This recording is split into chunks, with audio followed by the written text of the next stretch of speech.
أعوذ بالله من الشيطان الرجيم. بسم الله الرحمن الرحيم. السلام علیکم ورحمۃ اللہ وبرکاتہ۔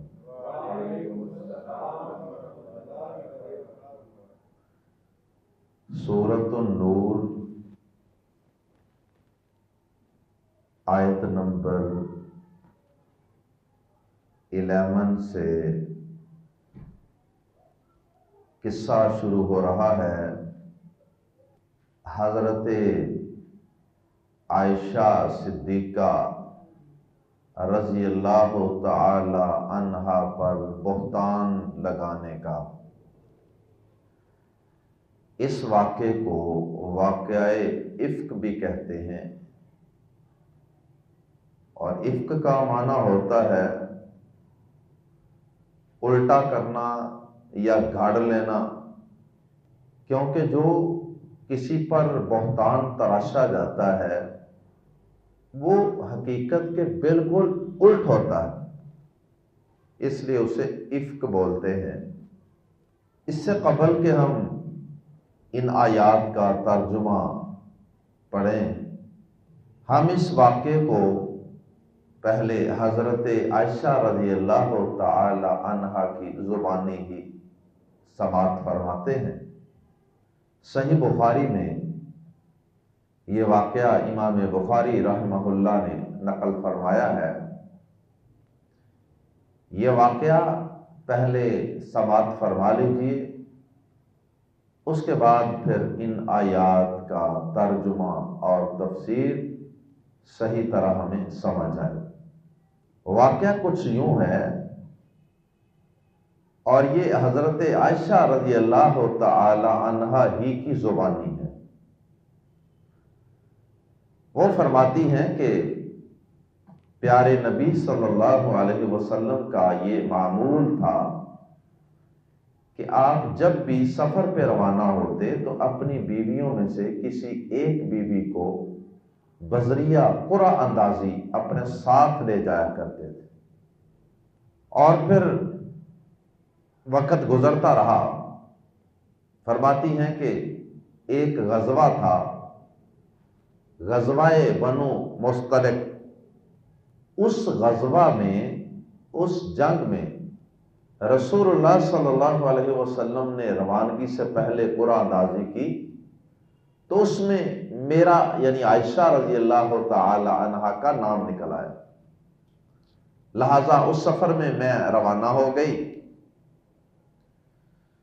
فرماتی ہیں کہ وہ غزوہ ہوا اور پھر وہاں سے واپسی ہوئی۔ اس دور میں لمبے لمبے سفر ہوا کرتے تھے، کئی کئی دن لگ جاتے تھے۔ فرماتی ہیں کہ ہم وہاں سے جب واپس آ رہے تھے تو مدینہ سے کچھ دور مسافت تھی، کچھ فاصلے پر، یعنی مدینہ سے ہم بہت زیادہ دور نہیں تھے، مدینہ کے قریب قریب ہی علاقوں میں آ چکے تھے۔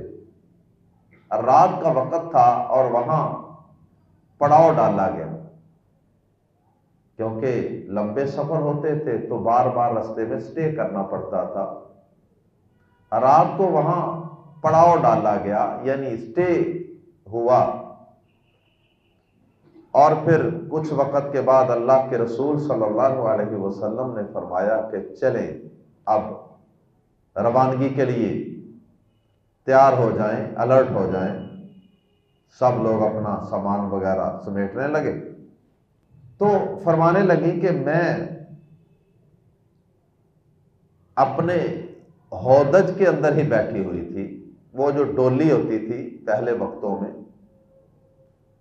اونٹ کے اوپر ایک چھوٹی سی سیٹ ہوتی تھی، ایک بند سا ڈبہ سا ہوتا تھا، اسے ہودج بولتے ہیں، اور ہماری زبان میں ڈولی بھی کہہ لیتے ہیں۔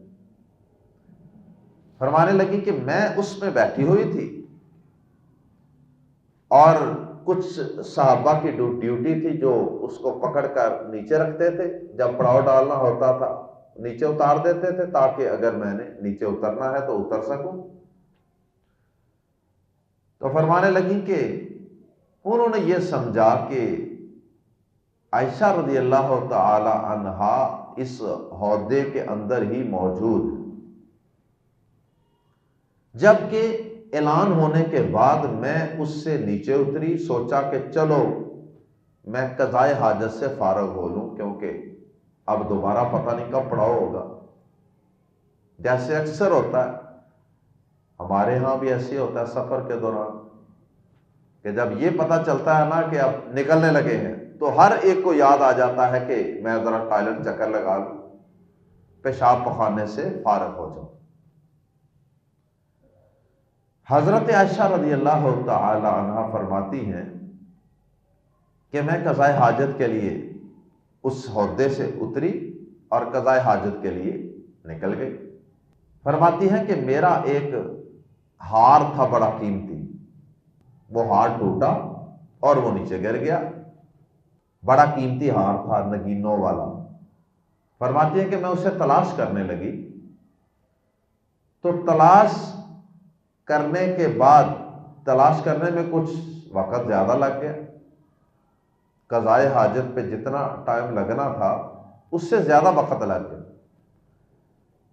جس کی وجہ سے جب میں واپس پہنچی تو ادھر سے جو ذمہ داران تھے، صحابہ جن کی ڈیوٹی تھی، وہ میرے اس عہدے کو سواری کے اوپر، اونٹ کے اوپر رکھنے کی، انہوں نے یہ سمجھا کہ حضرت عائشہ اس کے اندر ہی موجود ہے، انہوں نے اس کو پکڑا اور سواری کے اوپر رکھ دی۔ ساتھ ہی حضرت عائشہ رضی اللہ تعالی عنہا خود ہی فرماتی ہیں کہ اس زمانے میں عورتیں بڑی دبلی پتلی ہوا کرتی تھیں، موٹی تازی نہیں ہوتی تھیں، اور عورتیں بہت کم کھایا کرتی تھیں، اس لیے میں ویسے بھی میری عمر کم تھی اور میں بڑی سمارٹ سی تھی، لہذا میرا وزن کوئی زیادہ نہیں تھا، اس لیے ان کو یہ محسوس ہی نہیں ہوا کہ میں اس کے اندر بیٹھی ہوئی ہوں یا نہیں بیٹھی ہوئی۔ اللہ اکبر۔ انہوں نے اس کے اوپر رکھا اور قافلہ روانہ ہو گیا۔ جب میں واپس آئی تو میں نے دیکھا کہ اس جگہ پر تو قافلے کا کوئی نام و نشان ہی نہیں۔ میں بہت پریشان ہوئی، لیکن میں نے یہ سوچا کہ اب اس کے سوا اور کوئی حل نہیں ہے کہ جس جگہ سے میں اتری تھی میں اسی جگہ پر ہی بیٹھ جاؤں۔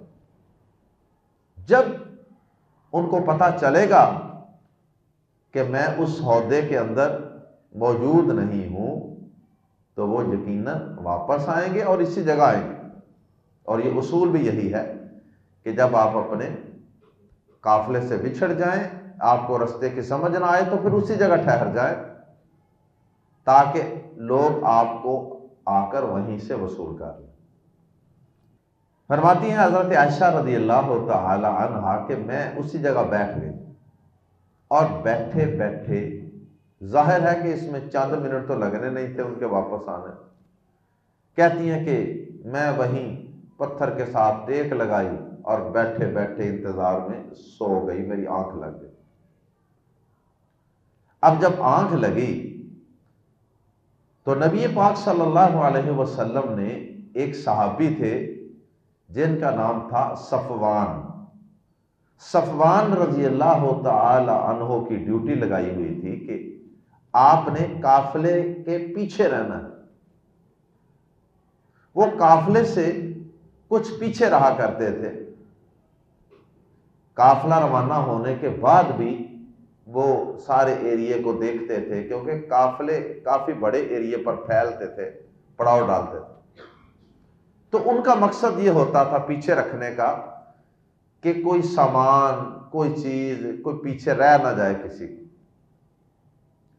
فرماتی ہیں کہ وہ پیچھے تھے، رسول اللہ صلی اللہ علیہ وسلم نے ہی ان کی ڈیوٹی لگائی ہوتی تھی، تو جب وہ پیچھے سے سارا ایریا چیک کرتے کرتے، سرچنگ کرتے کرتے جب اس جگہ پہ پہنچے تو ان کی نظر میرے اوپر پڑی۔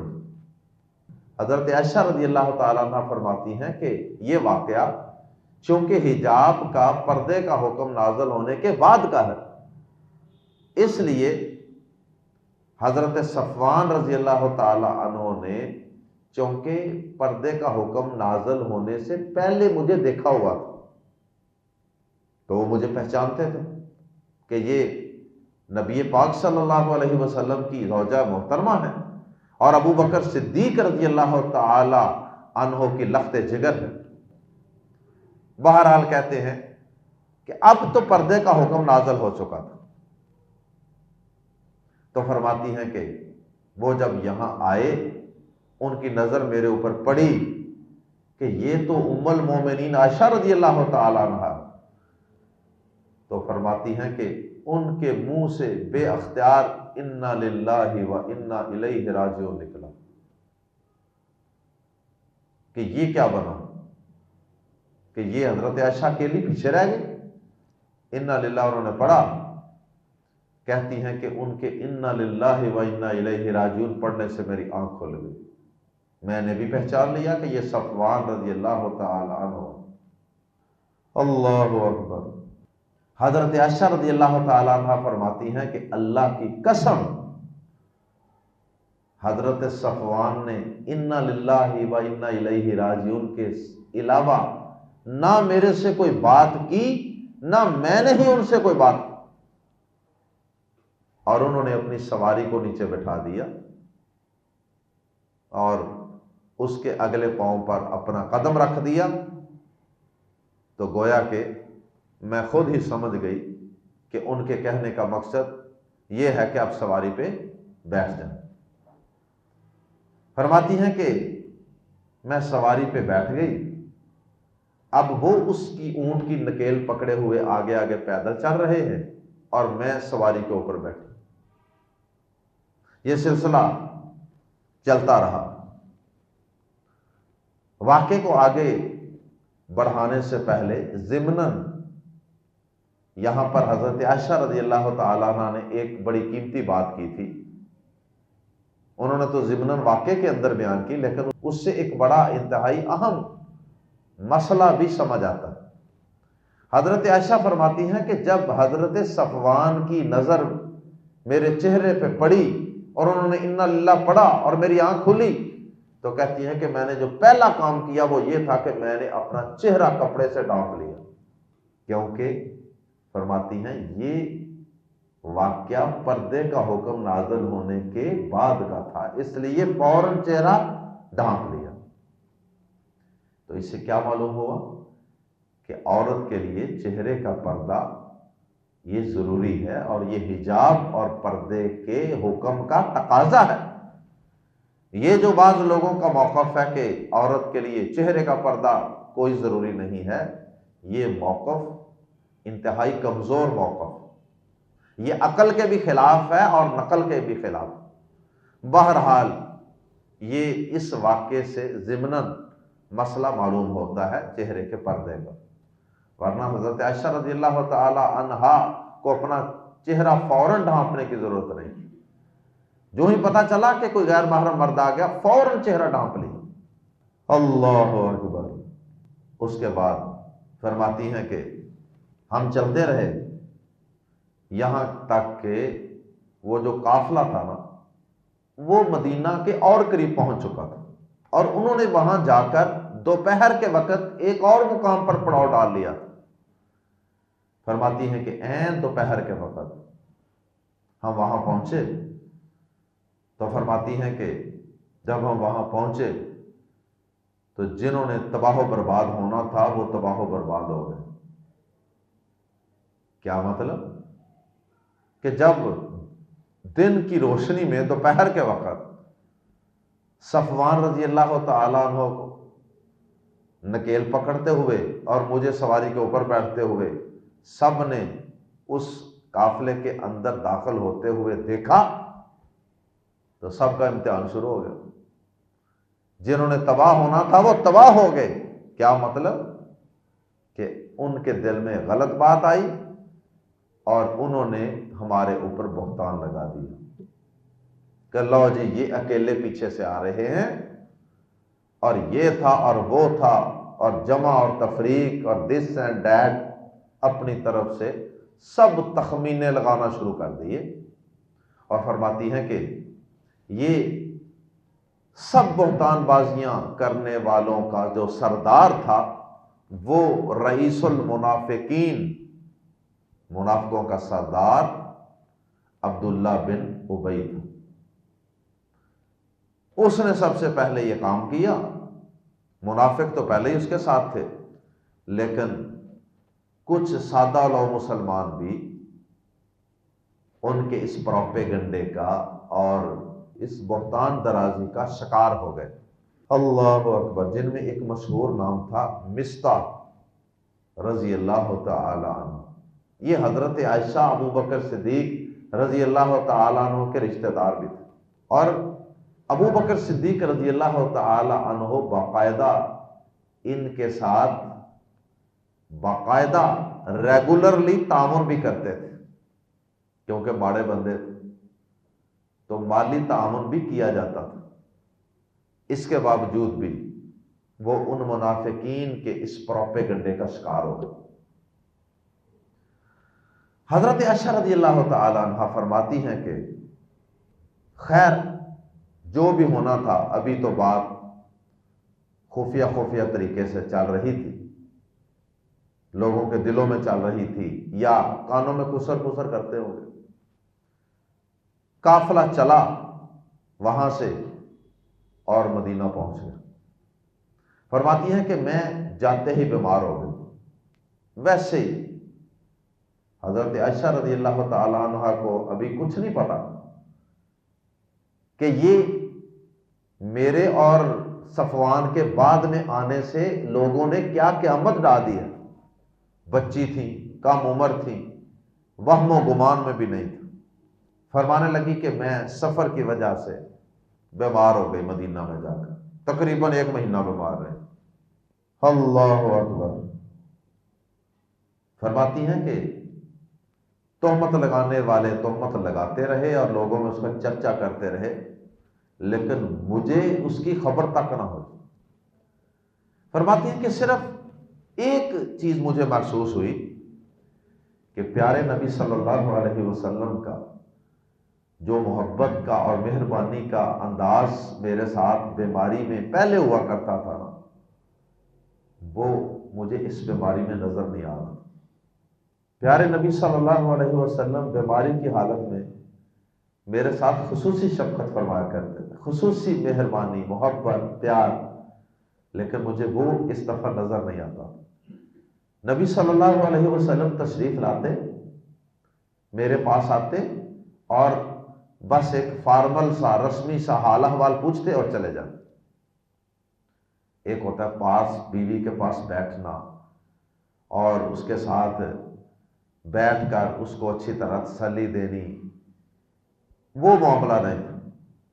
بس یہ کہتے ہیں میں نے تھوڑا سا فیل کیا کہ پتہ نہیں آپ کی وہ مہربانی مجھے نظر نہیں آ رہی۔ فرماتی ہیں کہ یہ سلسلہ چلتا رہا۔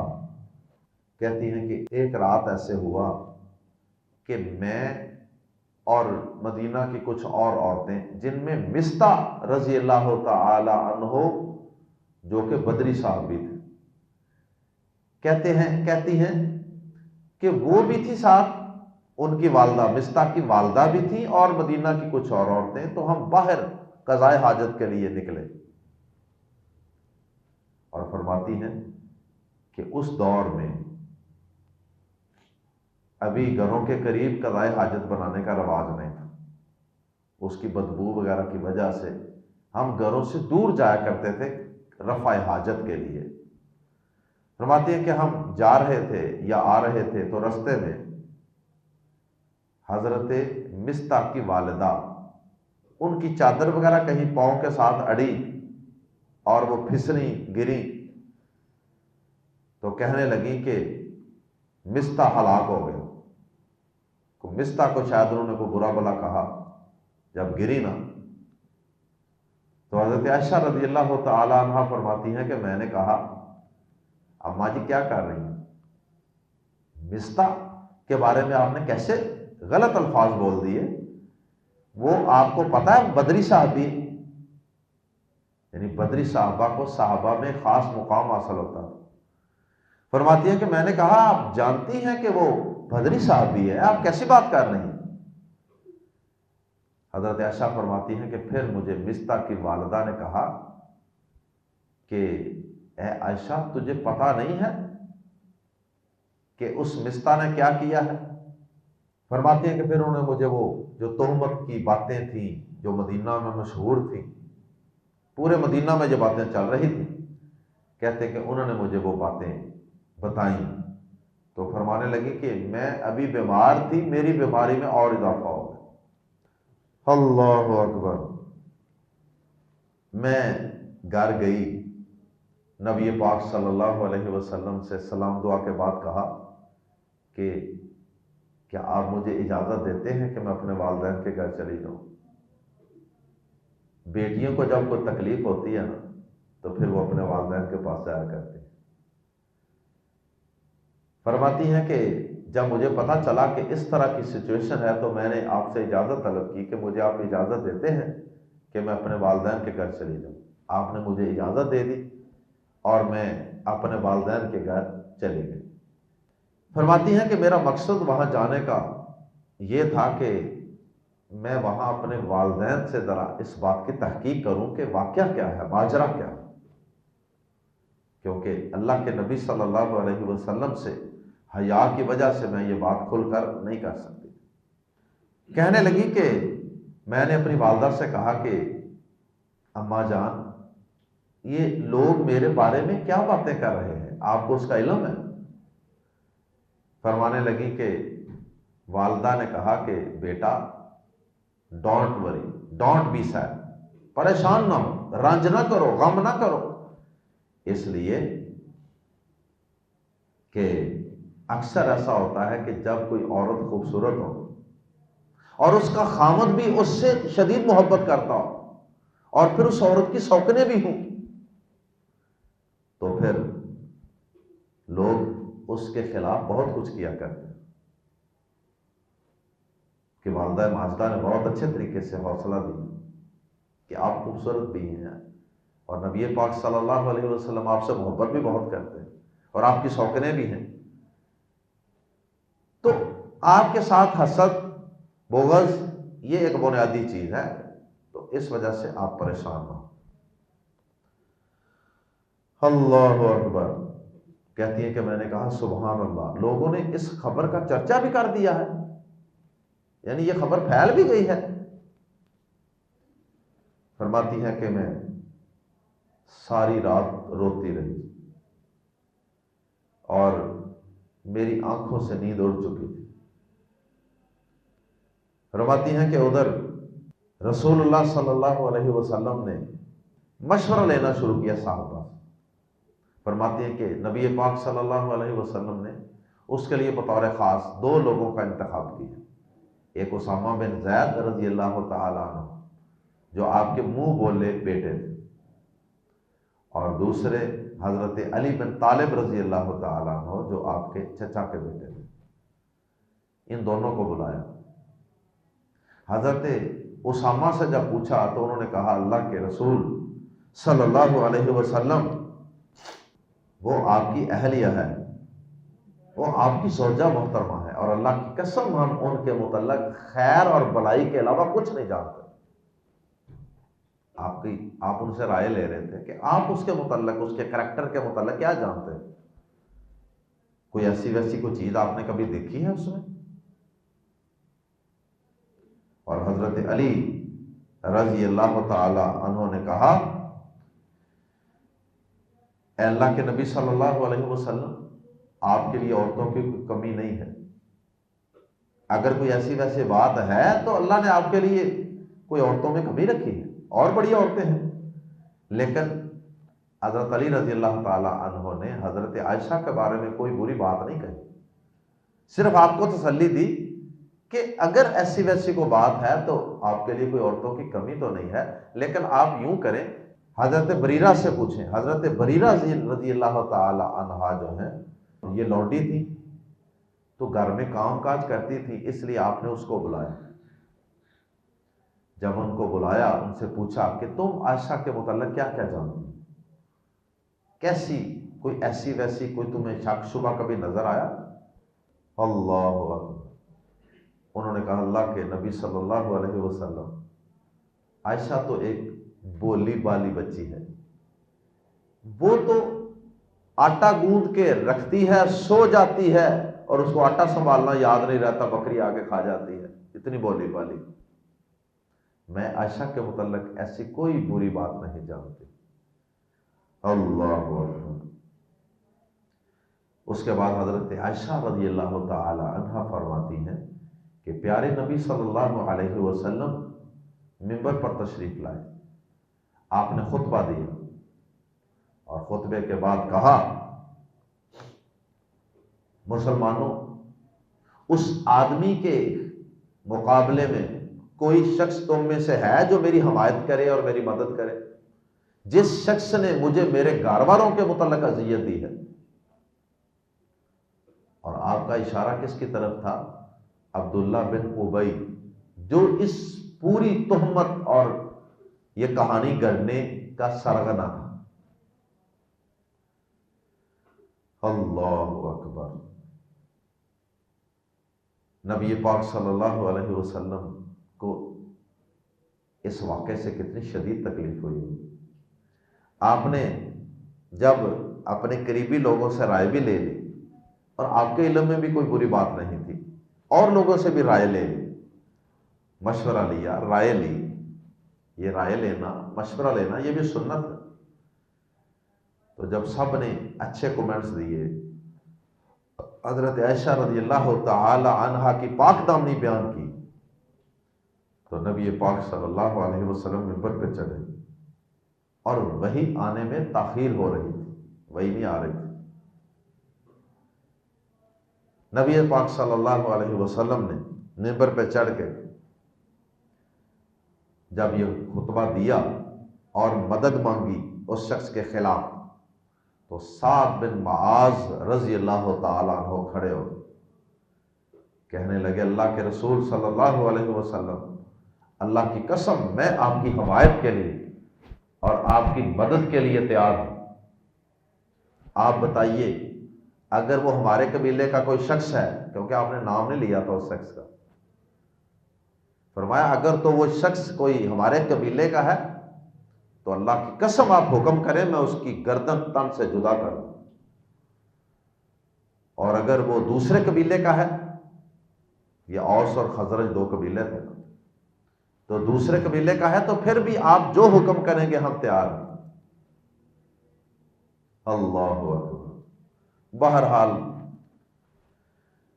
اس کے بعد حضرت عائشہ یہ مسجد نبوی کا اور نبی پاک صلی اللہ علیہ وسلم کے گھر کے کچھ احوال درمیان میں آ گئے۔ اب دوبارہ چلتے ہیں حضرت عائشہ رضی اللہ تعالی عنہا کی طرف، کیونکہ وہ اپنے والدین کے گھر جا چکی تھی۔ فرماتی ہیں کہ ادھر میری حالت یہ تھی کہ میں سارا دن روتی رہتی تھی، اور آنسو تھے کہ تھمنے کا نام نہیں لیتے تھے۔ اللہ اکبر۔ کہتے ہیں کہ میری آنکھوں سے نیند کا سرما ختم ہو چکا تھا، مطلب نیند ختم ہو چکی تھی۔ اور پھر فرماتی ہیں کہ میرے والدین صبح میرے پاس آئے، فرماتی ہیں کہ میرے والدین نے مجھے حکم دیا، والد محترم نے حکم دیا کہ تم اپنے گھر بیٹا چلی جاؤ، نبی پاک صلی اللہ علیہ وسلم کے پاس چلی جاؤ۔ تو کہتی ہیں کہ میں واپس چلی گئی۔ جب میں چلی گئی تو اگلے ہی دن صبح میرے والدین وہاں میرے پاس آئے، نبی پاک صلی اللہ علیہ وسلم کے گھر میں۔ اور اچھے والدین وہی ہوا کرتے ہیں جو اپنی بیٹیوں کو ان کے خاوند کے پاس، اس کے گھر میں بھیجتے ہیں۔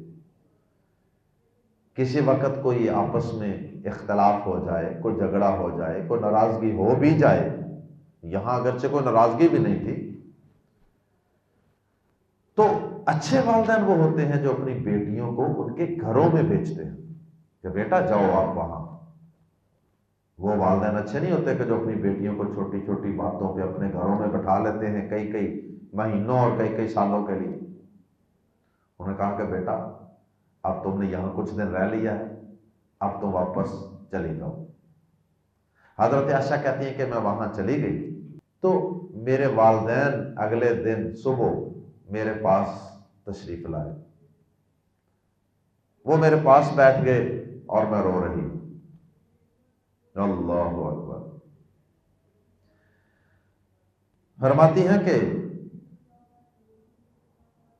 میرے والدین کو میرے بارے میں یہ گمان ہوتا تھا کہ میں رو رو کے اپنا ایسا برا حال کر لوں گی کہ میرا کلیجہ پھٹ جائے گا. اس لیے میرے والدین مجھے تسلیاں دے رہے تھے، حوصلہ دے رہے تھے. فرماتی ہیں کہ اسی دوران میں بھی رو رہی ہوں، میرے والدین بھی پریشان بیٹھے ہیں، اور ایک انصاری عورت آئی. اس نے یہ منظر دیکھا تو میرے ساتھ بیٹھ کر وہ بھی زارو قطار رونے لگی. اللہ اکبر. فرماتی ہیں کہ اسی حالت کے اندر اللہ کے رسول صلی اللہ علیہ وسلم ہمارے پاس تشریف لائے. میں بھی بیٹھی ہوں، ایک انصاری عورت بھی ہے، میرے والدین بھی ہیں، اور ہم سب رو رہے ہیں. اور گھر کون سا ہے؟ پیارے نبی صلی اللہ علیہ وسلم.